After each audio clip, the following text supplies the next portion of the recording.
Pikachu. Hello viewers, welcoming you all to a noob's first ever leaf green nuzlocke video from me, Pokemon-Azu. So if you guys know what a nuzlocke is, then skip to this timestamp. This is also given in the description.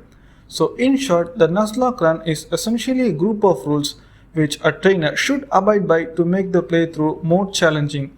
As you know, except for newbies, Pokemon games are a lot easier, so we do come up with these rules to make it more fun. So here are the rules. The first and foremost is if a Pokemon ever faints, it is considered dead and should never be used for the rest of the game. It should be either released or perma-boxed. This is like the main rule of Nuzlocke, so in case if you are starter or any Pokemon faints, then the rest of the run becomes even harder. Secondly, you can catch only the first Pokemon from each route, and in case if you missed it, then you can't get any other Pokemon from that route. This is my most favorite rule amongst all, as this rule always makes us to think with a new Pokemon team and also forces us to use Pokemon which normally we wouldn't have used in a regular playthrough. Thirdly, you must nickname all of your Pokemons. This rule doesn't make the game any more difficult, but this rule is just to make sure that the bond between you and your Pokemon is strong enough to make you depressed when you lose it. Fourthly, the battle mode must always be on set mode. My opinion on this rule is that this should not even be a Nuzlocke rule, it should be followed even in regular playthroughs. As you might know, the battle in animes are always in set mode, and also this makes switch leveling even more difficult. And I assure you guys that if you have played Pokemon for a very long time, you will be definitely able to complete the run following all the rules even in your very first try. So let's start the game. I name myself as Boss and I name my rival as Baby. I pick Squirtle as my starter, and after all those mandatory steps and my rival battle, I got my Pokeballs, which means the Nuzlocke has officially begun. I go for my first encounter at Route 1, a Rattata, which unfortunately I fainted. So then I go to Route 22 expecting a Mankey, but I encountered a Spearow, which is okay cause Spearow is better than Pidgeot. Then I catch my third Pokemon Rattata at Route 2. After completely traversing through the Viridian forest and gaining enough levels, I then decide to fight my rival at Route 22. He sends out his Pidgey who spams Sand Attack at first, and that makes Squirtle to lose a large health due to tackles. So I switch in my Rattata who finishes it, and then comes his Bulbasaur who goes down for 2 picks. I go to gym and fight off the only trainer, and my water gun sends his Pokemon 10,000 light years away from Earth.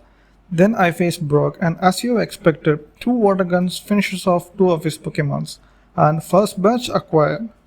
After beating a trainer at Route 3, my Tortu evolves into a Water Turtle. Then at Route 3, I catch a Pidgey, though I was expecting a female Nidoran cause I already have Spearow as my flyer.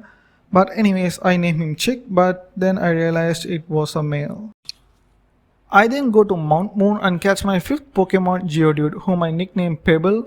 Inside there, I have to make an important decision, but without even thinking for a second, I choose a Supremon. And then this non-believer picks up Kabuto. For some reason my recorded video of second rival fight was not playing. I think maybe it was corrupted, but I assure you guys the fight went pretty smooth and there wasn't any big deal in this fight.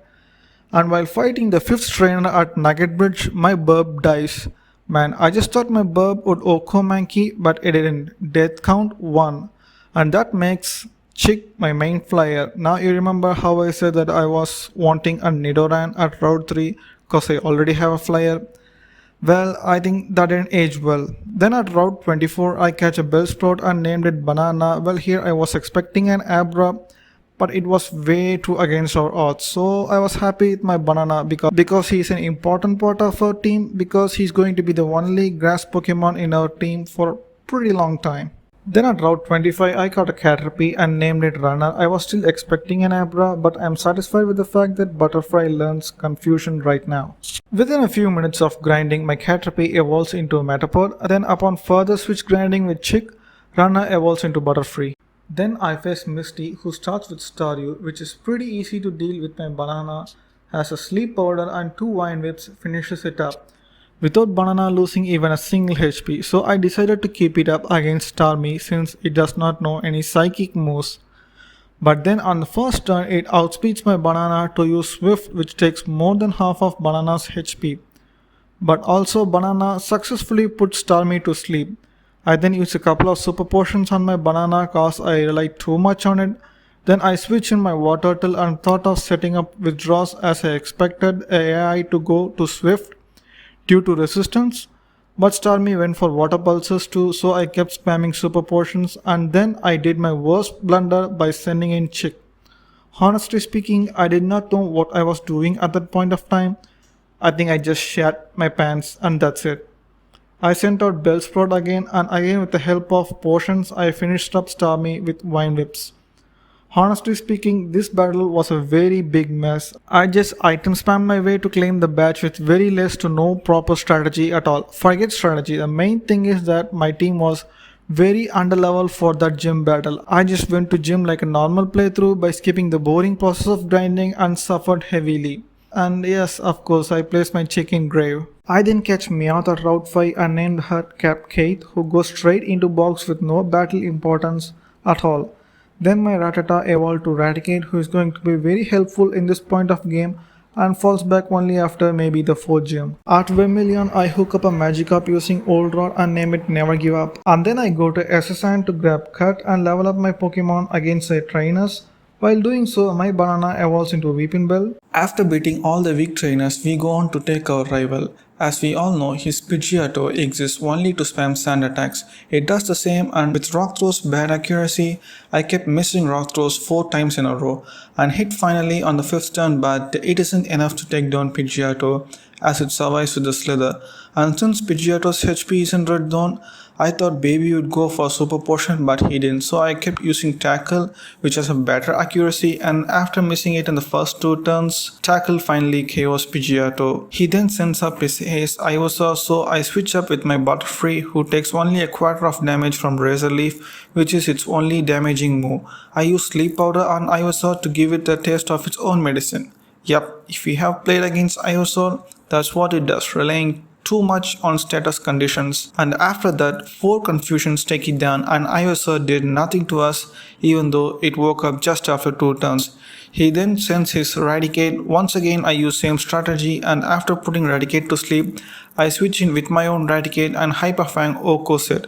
He then sends up his final Pokemon Kadabra, so I switch in my Tortu to finish it off with Bite and Water Gun and win the battle. Then I go to face LT Surge. He sends out his Voltorb and I go with my Raticate. I use Hyper Fang, which sends Voltorb HP in red zone, and so Surge uses Super Potion on his Voltorb. This is good since we could take Raichu pretty easily. And a quick attack and Hyper Fang takes out Voltorb. He then sends out his Pikachu, which is OHKO'd by Hyper Fang, but it also activates Static and got paralyzed. But thanks to the berry I obtained in SSN, Raticate was cured. So once again I outsped and used Hyper Fang on Raichu, which took 2/3 of its HP. But again Static was triggered, but it doesn't matter as our second Hyper Fang hits and takes out Raichu despite its evasion rise. And that's how I secure my 3rd badge just with my Raticate alone. I really meant it when I said that Raticate is just too powerful in early game. At Route 11, I catch Drowsy. This is the first time I'm getting what I expected. At first I wanted a Sandshrew here, and it also has more encounter rate than Drowsy, but we already have a ground type Pokemon Pebble, and also in Diglett Cave we are sure to get one, so I'm lucky to get this 25% encounter rate Drowsy and name it Freddy K after Freddy Krueger. On my way, I catch a Sandshrew at Route 9 and name it Dirty Rat. I catch Voltorb at Route 10 and name it E-Bomb because he explodes. While battling with a trainer just before the evolution of my Magikarp was caught in an Onyx bind, and I was very nervous that it might just kill Navigate, who is just on the verge of evolution. But as the name tells, my Magikarp never gave up, and as the bind was freed at the right time, I switch in with Weepinbell, who finishes off the battle and never gave up evolves. While traversing through, Pebble evolves into a Graveler, and I also give him Rock Slide from the move tutor, which is a very useful stab move though it has bad accuracy. But hey, even the basic rock throw isn't 100% accurate. So that's it for the video guys. I have rated this Nuzlocke run into 4 different parts. In this video I have covered till the first 3 gym leaders. And so coming up next I will be facing Erika and her grass types. So be sure to follow the next videos to see how my run goes. And also please do hit the like button as it means a lot to me, and also check out the part 2 video of the run whose link will be given in the description and in the end screen, and also in the noob's first leaf green nuzlocke challenge playlist.